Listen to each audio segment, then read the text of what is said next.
the question is, has ECOWAS been embarrassed? Well, I don't think so. But the deadline came. They made it very clear that diplomacy remains the first option, and the military option remains on the table as a last resort.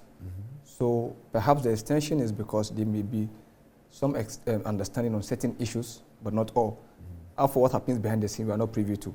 But then there's this call for another summit on Thursday. That is when we have a clearer picture of what happened. Was it a total embarrassment? Was it that or some understanding we have gotten on certain issues, and then the rest will have to be addressed? But so far, there was this attempt by AU to break the ice. It was like more a tripartite mission between ECOWAS, AU, and UN. Scheduled to have been in Niger today, but then was called off because the military junta perhaps whether refused to open the airspace, meet them or whatever. But did they arrive in Niger? Do you know the envoys? Per the statement here, it was aborted due to late communication from the military authorities indicate unavailability to receive the tripartite delegation. So it means they couldn't even set off. Yeah. The planned mission was part of the continued effort to peaceful resolution to the current crisis.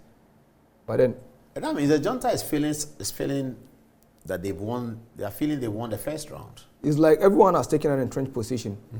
So there's a need to break the ice. But then I'm very, very concerned about the need to bring external actors. I think for now, UN and the Western powers should just stay outside. It's an internal African affair. So if ECOWAS and the junta have taken an entrenched position, AU remains the best body to address the issue. This issue of really resorting to the Western powers or whatever to come in is something I don't really ascribe to. Maybe it's for resources when you have to take an action. UN, but African Union may go to UN. So if you give the UN the opportunity for the first-hand information. Some of the root causes of these issues have to do with involvement of Western countries and some of their policies in Africa. So when you are bringing tainted faces to come to the table, no, they may not. The UN rep may be African. The UN does not mean the rep will be a Western person. I'm not talking about UN precisely, but the issue of aside the UN, the involvement of Western powers, and sometimes sometimes what they do, they come in the guise of UN. And so even UN's neutrality has always been questioned over certain issues. But then, you think the African Union carries more neutrality? It is the best alternative. In terms of neutrality? Sure. Who leads the African Union these days? It seems like Fakim Mahamat. Okay. But then this is President Mahama here. That is just an old picture to give us. We almost had similar situation we had in the Gambia, but that was an issue of election and Yahya Jammeh refusing to. I think that was more straightforward. Yeah, but then it was an issue that was resolved through military, participation. But that also was unpopular. You see, the Yahya Jammeh situation, the context is that Yahya Jammeh's action was unpopular. But then, in terms of his U-turn of his acceptability of the results, his action was unpopular. But it was unpopular and undemocratic. Now, the coup, and you know, your political science, we can talk legitimacy. Yeah. So, if you look at the concept of legitimacy, the coup has popular legitimacy. It's always very dangerous when an action doesn't have legal legitimacy, and it also doesn't even have political legitimacy, but it has popular legitimacy. So, Yahya Jammeh was unpopular. He didn't have popular legitimacy. He didn't have legal legitimacy. He didn't have political legitimacy. No, but then, so it was easy to get in and but take him out. His argument also was within the context of the law. If we even go back to the Ivorian situation, Gbagbo's argument was within the context of the law. But just because the outside forces took an entrenched position, they failed to see. In Gbagbo's case, they said if we disagree, go to the Constitutional Court. He went, right? And the Constitutional Court annulled the election result, which is strictly legal. But because we have taken an entrenched position. But I'm only trying to refresh our memory backward. But then what we have now, so this is just preparation for the Thursday summit. But then we need to look at the form of diplomacy that took place. Whilst, on one hand, the Tuesday, there was a meeting of ECOWAS chiefs of defense staff. And this is the CDS of Nigeria, Christopher Musa, General Christopher Musa chaired the meeting. And then also, another delegation was sent to Niger. This is very significant because in this context... The chief of staff go to Niger or they met in Abuja? They met in Abuja, the ECOWAS chief of staff. But then, a delegation... But that's not a good meeting. That's a belligerent sort of... Yeah, but it was like diplomacy and then, what do you call it? Carrot and stick approach. Okay. So gunboat diplomacy, right. But then, another delegation was sent to Niger. That's a very significant one in terms of the membership. One, you have Alhassan Bello, who was equally a former military head of state in Nigeria, who took the army back to the barracks. And then you have the Sultan of Sokoto, he's equally an ex-soldier, and then the head of Nigerian Muslims. But if you understand his traditional influence, some of his domain stretch into Niger. Oh, so one of the tribes in Niger respond to Sokoto? Yeah, the Hausa ethnic groups, cut across. The Kano side? Nigeria's border with Niger is about 1,600 kilometers. Yeah, very long. Very long from Sokoto to Borno State. What I'm saying is that the traditional structure, there are some chiefs in Niger that answer to their overlords within the Nigerian side. Oh, I see. And that is what led to the agitation in the north. You see the Muslim clerics, the northern senators, everybody being very concerned because of the cultural affinity. And so sending him was equally more. So who sent him? Tinubu. As ECOWAS chair. Okay. So this is a case where he was trying to use the traditional authority to also leverage influence. But then it also didn't lead to any breakthrough.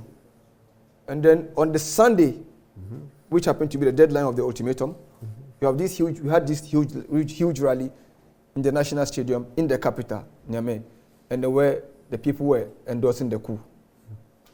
So this is now, you could now understand the standoff. That's what I'm referring to as the popular legitimacy. Sure. They have demonstrated it, that they have popular legitimacy. But the one thing we can't understand now is that, well, in a situation where there's a coup d'etat, you have the supporters of the coup d'etat having the chance to protest. Is the same courtesy extended to the opponent of the coup d'etat? No, the point I'm making is that this popularity may not be verifiable. That there may be a greater silent population. Sure, we can't tell for now. So it will be hard to really measure the level of popularity. And then if you look at the whole thing across the Sahel, it's not as if people are really in support of the military per se. It's just a reaction to the system. They are fed up with the French interference, the insecurity, and the failure of the politicians to meet the aspiration of the citizens. And so now we have back to the whether so far would it be hard rejection, soft rejection? But then significantly, on Sunday, was it Sunday or Monday, there was this delegation from Burkina Faso and Mali that went to Niger, a solidarity visit. And here you have one of the members of the Malian junta, General Saido Kamara. He led the delegation from Mali that went to So you could see that now we have two divisions in ECOWAS. And these are the coups we have across board. These are outside West Africa. But these three are in West Africa. 2021 was in Mali. You have another coup in Burkina Faso, and you have one in Guinea. And then the military makeup, we need to look at the military strength of the member states. Of ECOWAS. Yeah, of ECOWAS. Take us through it. So now, this is... I can see Côte d'Ivoire is fair. Benin has about 5,000 troops and 75.2 in dollar. That's the defense budget. And you could see that Côte d'Ivoire... 75, what do you mean? The defense budget. Is it percentage or what? Percentage of GDP. Or 75% of their GDP goes into military defense budget, millions in dollars. Okay. It's millions in dollars. So it was $75 million. Yeah. Okay. And then, so these are, but then look at the figures, the numbers. You could see that if push comes to shove, the countries on the military will be outnumbered. Okay. Because if you look at outspent. Yeah, Côte d'Ivoire has 25,000 troops, Cape Verde 1,200, Ghana 14,000. This is an estimate. But we're not committing all the 14,000. No, but you see, your military strength will determine the number of troops you deploy. Yes. But Ghana is already quite significantly deployed in Lebanon and in other Yeah, places. even Nigeria is significantly overstretching the house. Yeah, internally. Internally. You have the army operating in about 25 states. Internal security operation. And you have this burgeoning, insurgency in the east, the IPOP. Yeah. And they need to break that mandate sitting. Tinubu has deployed troops. So internally, the fact that you can see them here doesn't mean they'll be available for Niger. But it could be surgical operation whereby you send special forces who are highly trained. But let me ask you, I mean, you have looked at military a little bit. What then will be the focus of the military operation? To arrest? To do what? Because you come into Niger, this is a foreign territory. There's French operations that they are protecting minerals. Yeah. So they are not quite interested in politics. Then there's an American group also there. So if you are ECOWAS and you get in, what are you going to do? So ideally, from outsider perspective, the main target would be the airport. To do what with the airport? The presidential villa. To do what with it? So when you capture the airport, you prevent the ability to use the Air Force. You also prevent them from escaping. then you try to, get the presidential palace. Because you need to enforce an air blockade. But why do you need the presidential palace for the air blockade? Because they're holding the president in the presidential palace, you need to rescue Bazoum. Oh yeah, that's going to be bloody. But that's quite risky though. But that's going to be bloody. But then, beyond that, you also need to capture some strategic posts. Perhaps you besiege the army headquarters. It depends. So, on paper, the numbers seem to favor ECOWAS. But in reality, it's a very risky operation. And this is a division we now have in ECOWAS. Mm-hmm. It is the more prosperous coastal states under one form of democracy or the other, which is equally imperfect across board. And then the less prosperous landlocked countries under military rule. Very interesting analysis. Very interesting. So now... So this is the rich South. Yeah. And they are all they are all thinking one way. Yeah. And the poor North this one is also thinking one way. And then Niger, they recently turned free. Yeah. But then the question we need to ask ourselves is, how did we get to this point? Several issues. Yeah. One, we have poverty, we have insecurity across the region here. But then fundamentally, we clearly have a shrinking democratic space. Because if you look at leaders using the third term policy to entrench their position, and if ECOWAS is fixated on all this military coup, and overlooking, because we're having a similar situation in Senegal today, but Macky Sall is trying to maneuver his way and come for a third term. And the opposition... I think he's abandoned it also. Well, he said so, but his action does not support it. Now, Sonko is now in jail. So there's a disconnect between rhetoric and action.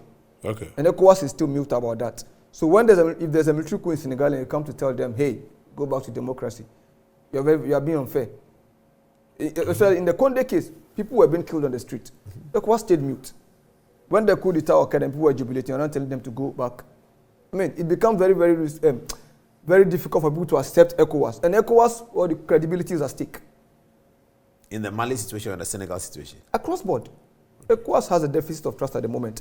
But this equally offers another important opportunity for ECOWAS to do deep soul searching. So we can have to approach here, a middle ground, whereby we can either do the soft approach, where you allow the coup to stand, but then within a period of time they must conduct election. But in that case, to avoid a situation in Mali where you have a counter coup by the same actor, in this case you can do what we did in Guinea-Bissau and Cape Verde. For stability reasons, to prevent coup d'etat, we had deployment of ECOWAS troops still in Guinea-Bissau.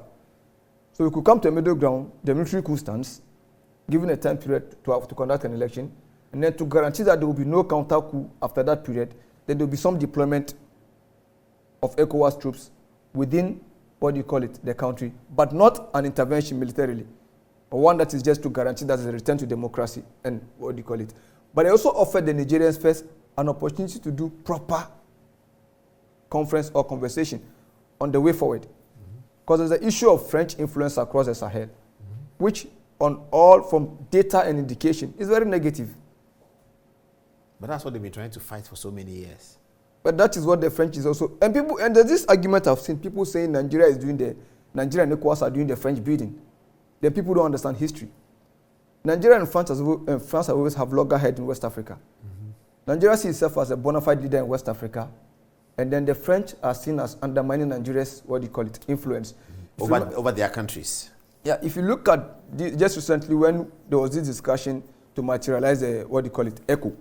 We saw Alhassan Ouattara and some few presidents going to France and make announcement that the CFA will be changing to ECO, just to undermine or thwart Nigeria's attempt towards economic integration. So Nigeria is not doing ECOWAS bidding, but in this context, there's a convergence of interest.